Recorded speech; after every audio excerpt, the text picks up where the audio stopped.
Okay, hi everybody. So I finished the last stand of the Safavid Musketeers today, and I thought instead of going through just them, I would just get the whole army on the table so far and give you guys a showcase because I think finally it's a playable force on its own. So I've talked about the Safavids a lot on the channel, but if you're new, I'll just quickly, this is a Safavid army kind of during the reign of Shah Abbas, so that would be the late 16th and early 17th centuries when they were doing quite well against the Ottomans. And Safavid Iran was a Shia Muslim dynasty. The ruling family was Turkic speaking, but they were bilingual with Persian from what is today Azerbaijan. And the first Shah, Shah Ismail, in the late 15th and early 16th, beginning of the 16th century, begins to lead a kind of messianic movement, the Safavi movement, although he's like a teenager at the time, so we're not sure how much he was in charge, although he could have been. That wasn't out of the question at that time, but anyway, and over essentially they come to rule Iran, and they are a big rival to the Ottomans for a lot of reasons, religious and political and economic, but they are able to compete at certain points quite well with the Ottomans. At other times, not so much. But I wanted to collect them because obviously I'm interested in this period and this region for wargaming, and also, although there's some similarities with Ottoman units and equipment because they're both kind of working from a similar, military template, let's say, the Safavids do have some different things, and especially they have a lot of auxiliaries from the eastern parts of Iran and parts of Central Asia. So there's still one more unit I need to add into this. That's the Nogai Tatars from the north of the Caucasus Mountains. But anyway, so it should be more cavalry actually than I have here. It was a really heavy cavalry army, even more so than the Ottomans in some ways. But anyway, I've got what I have here. I'll have to, but the first, the main cavalry unit, these are the Kizilbash. So these were the, which in Turkish means red head, because they have this red kind of headgear. That's kind of their marker. And these were kind of the main tribal elements. The Safavid Shahs were always having to negotiate with them to kind of get them to fight or get them whatever he needed them to do. It was kind of a recurring theme in the history of that empire. So it's one kind of element. It should be one unit, but I just have them broken up here to fit on the table. As you can see, they are kind of pretty standard early modern Turkic cavalry. They've got bows, swords, and light armor. So I think they turned out okay. I had some issues with the primer, but that shouldn't happen on future figures because I just got some gray Vallejo brush primer. These guys are Tajik archers. So the Tajiks are a Persian speaking group. Tajik is a Persian language. Today they live in Tajikistan, the country, but these are all Khorasan miniatures, and in the Khorasan range for the Safavids had these guys, and they're pretty unique looking, especially compared to my Ottoman units, so I really wanted to get these. I think I'd like to get more, actually, because they're a neat addition to the army. And I've got just the kind of levies, just spearmen, nothing too special, but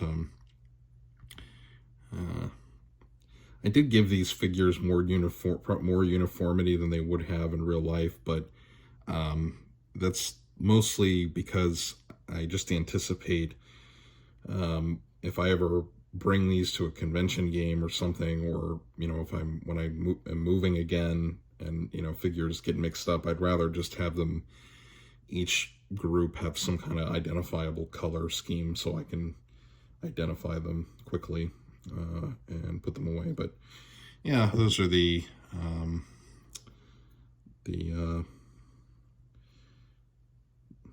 just the regular kind of infantry levies. The next group, these are the, let me see if maybe I could zoom in a little bit.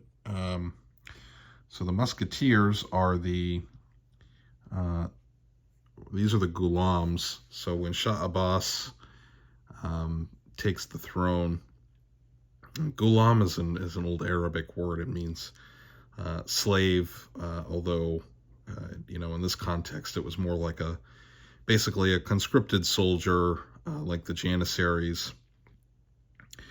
Most of these guys would have been, or many would have been, Armenians or Georgians, Georgia, the kingdom, which had close relations with Iran for many centuries. I still think today, but I'm not quite sure.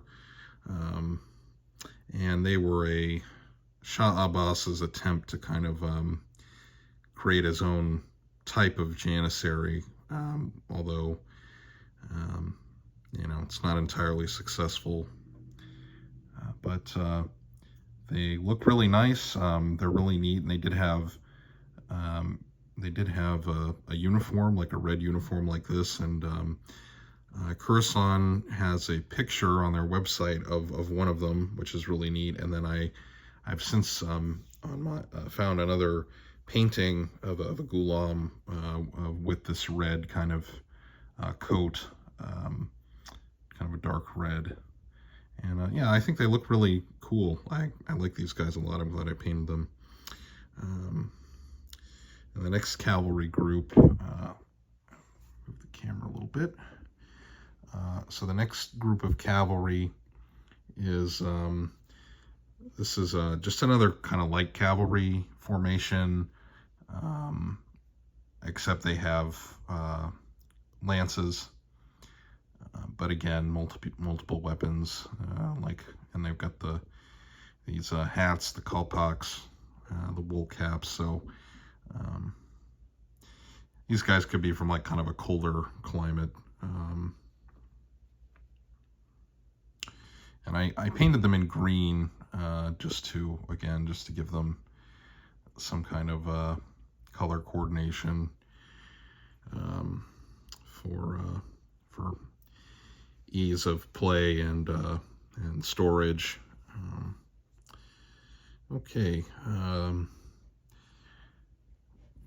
Put out a couple tents. Those aren't really exclusive to the Safavids, but I did do this tent in green, kind of to match the Safavid banner, although, could be used for any army, really, any kind of Renaissance or army, whether it's for, Christians or Muslims, whatever, it doesn't really matter. And then I also did one just in plain canvas, but those are just more for kind of background for the video. This is the command. I think this is actually the first Safavid unit I did, actually. So the command group this could be, on the website this says it could be Shah Abbas or it could be a general, so I could use them as both. And fortunately the Fire and Sword Ottoman banners had this nice green and gold one with the sword of Ali, the who is Islamic figure that's Shi's value. Yeah, I think they turned out okay. A little too dark because of this primer issue I've discussed in many videos. And then the last couple of units are 2 batteries of Zemburek, of these camel guns. I really like these a lot. Pretty neat thing to have in an army, and I think this one turned out a little bit better. And then also because the pack of the Levy infantry had like 10 figures, and I'm basing by 3s. I just took this guy who had just kind of probably meant to carry a pennant or a banner. I just put him as another member of the gun crews. But when you order from Kurdistan, the pack has 2 guns plus 2 crewmen, and then there's these. Get the little bag of shot and the bag of and the bags of powder for extra scenery. And yeah, I like these a lot. And then this is the first set I did, and I just did the cannon in brass for them. So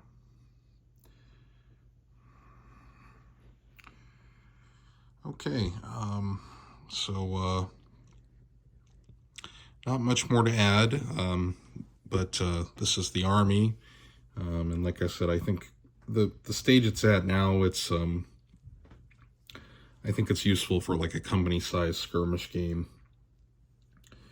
but I would like to add more. It really needs a lot more cavalry, but I'll get there, and then I am going to throw in, I'm going to paint a unit of Khorasan Ottoman heavy cavalry, but I'm just going to use them for this army because I needed to have as a kind of a Safavid Royal Guard unit.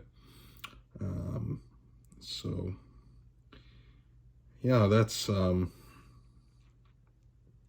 what I've got. And then just because it came to mind, someone recommended a range of Mughal figures to me, and I forget the commenter's name, but I appreciate it. It's from, he recommended a company called Freikorp Figures from the UK, and they have 15mm Mughal miniatures, so I think I'll have to check them out. Yeah, that's all I've got. Thank you for watching. I hope you found this interesting, and I will talk to you guys in the next video.